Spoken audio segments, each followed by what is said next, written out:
And so there is some advantage and disadvantage to staying put in a place or in a relationship or in a job, because there is some continuity, some familiarity that sometimes is soothing, where change or new or different can be the disadvantage of unsettling or the advantage of adventure. What we're getting at is that you have choices beyond how you feel about a place or how you feel about a person or how you feel about a location. You have many more choices than you usually are exercising or practicing, because you can, especially after you get good at it, you can find positive aspects because you want to, not because they're obvious. Like treasures. Not hidden treasures, just less obvious treasures. It's about focusing. It's about fine-tuning. It's about being deliberate. Whether anyone knows it or not, they are emanating a vibration, and the law of attraction is responding to it, and they are therefore attracting or creating their own immediate relationship with whatever. In broad terms, we say creating your own reality, but what we really mean is you're having an experience with aspects of your life all day, every day. And you have more options for focus than most of you are exercising. Because almost everyone, rather than being a deliberate creator, is more often than not a creator by default. Meaning, you're responding to something. You're having a knee-jerk reaction to something. That's why you want to control conditions, or you want someone to control conditions. That's why you want to blame conditions when they don't feel good to you, or you want to blame those that you believe are responsible for conditions.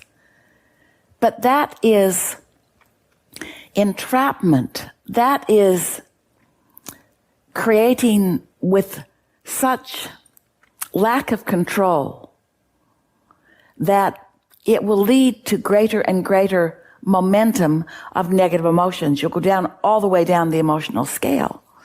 You may be at contentment, but you'll end up at fear. And it doesn't take much focusing in opposition to how you really want to feel or to how your inner being right now does feel before the law of attraction begins 17 seconds intervals at a time to give you increasingly negative, or depending on which way you're focused, increasingly positive results or responses, life responses to your chosen point of attraction. Chosen. Your chosen point of attraction. Because you are choosing even if you choose not to choose. If you decide not to be deliberate, if you decide, as many of you are deciding, this is just too hard. I've given it my best and it isn't working. And we say, it never reaches the point that there isn't a turning point.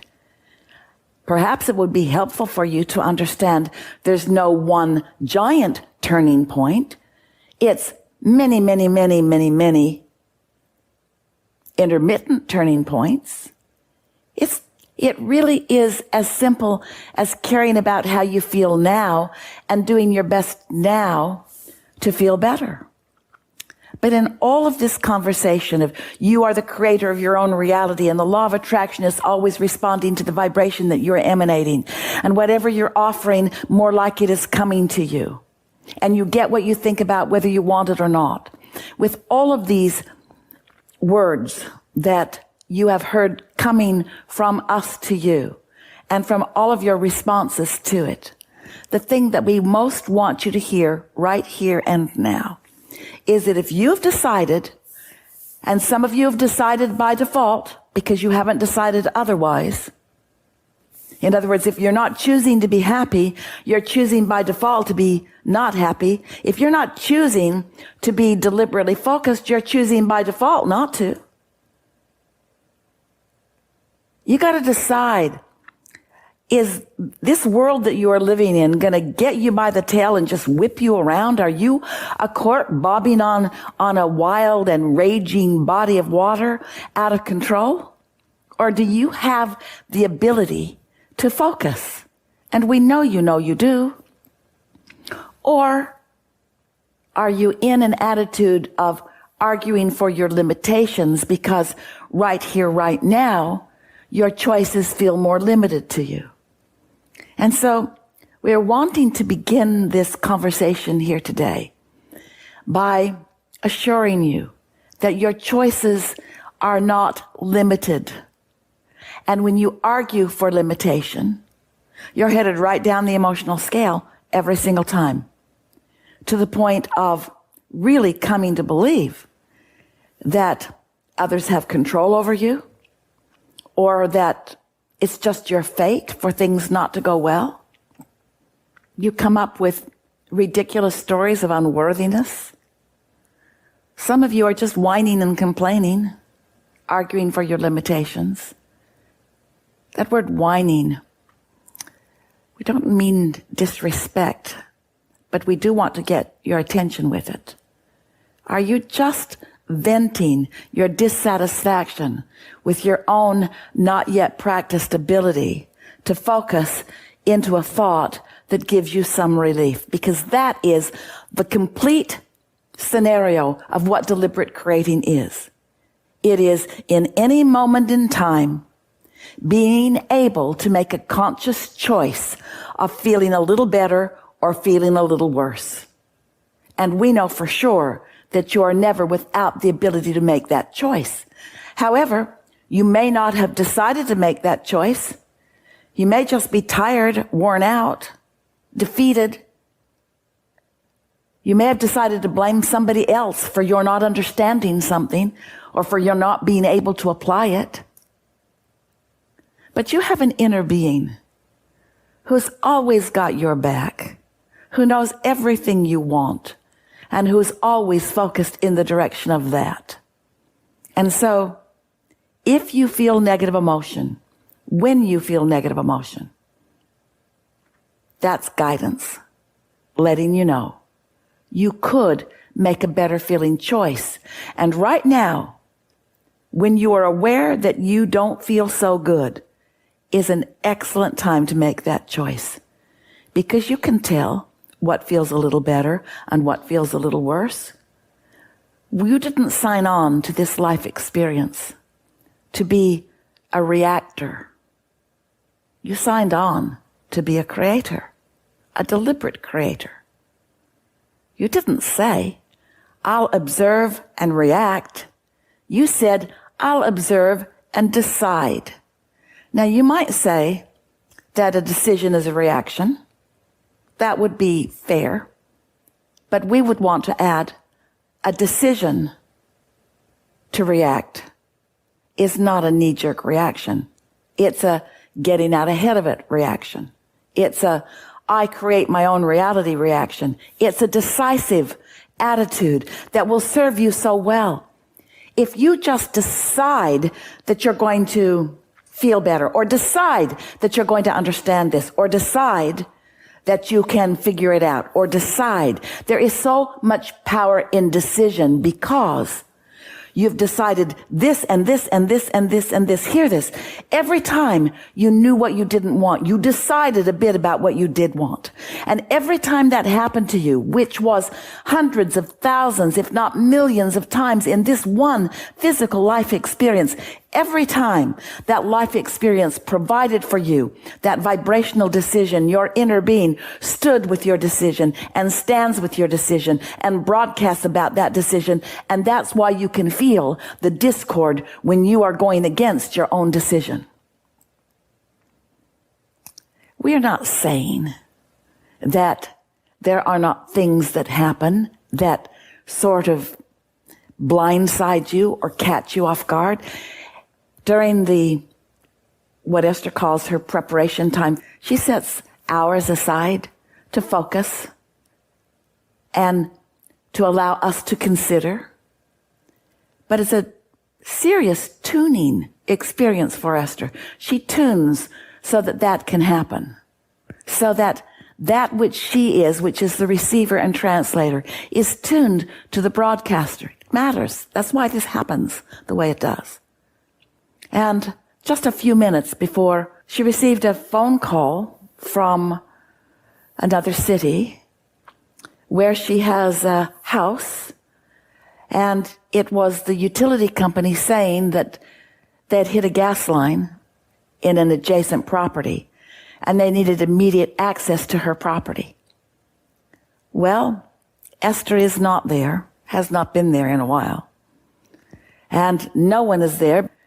And so it was unsettling. How urgent is this? It sounded urgent. Esther said, there are 2 people I can call.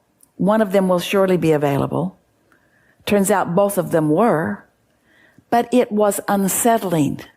It was unsettling to hear it. At first, Esther thought, what is wrong with you people? This is the 3rd time in about a month that someone has hit a gas line. Is anyone watching what they're doing? All right, that's Esther's knee-jerk reaction. But the way she felt in the midst of that reaction was all the indication that she needed that it was time to make another decision. What are you going to do? Are you going to make a decision to help, or are you going to make a decision to hinder? Now, this sounds obvious because somebody needs to call somebody who needs to call somebody who needs to call somebody. In other words, somebody needs to give access to that property. There are big gates and high fences at this property. You can't just get in. Someone has to give access to get in. But we want you to feel that you are the one who always grants the access to deny or allow the help or the hindrance in every single situation. And the way you feel is your indicator. So, Esther's blindsided feeling was, wait a minute, you're interfering with something that's important to me, which is alignment. And then she's remembering, I can find alignment no matter what. Alignment is my decision. So here's the question. Does path of least resistance to me mean most familiar, easiest in terms of action? Or does path of least resistance mean to me alignment with source? Because they're very different questions. What is easier. It's easier to stay home than to go on vacation. But are there things about going on vacation that enhance my life enough that I want to go on vacation? These choices, these path of least resistance choices, are in your mix constantly. Path of least resistance, meaning not what will take less effort. There are other things that make the path of least resistance be different than just staying put because it's easier. So many delicious things that the path of least resistance is not just staying here. Surrender the now to the new. Surrender the sameness to the moreness. Surrender the apprehension to the adventure. Surrender the trepidatious to the exhilaration.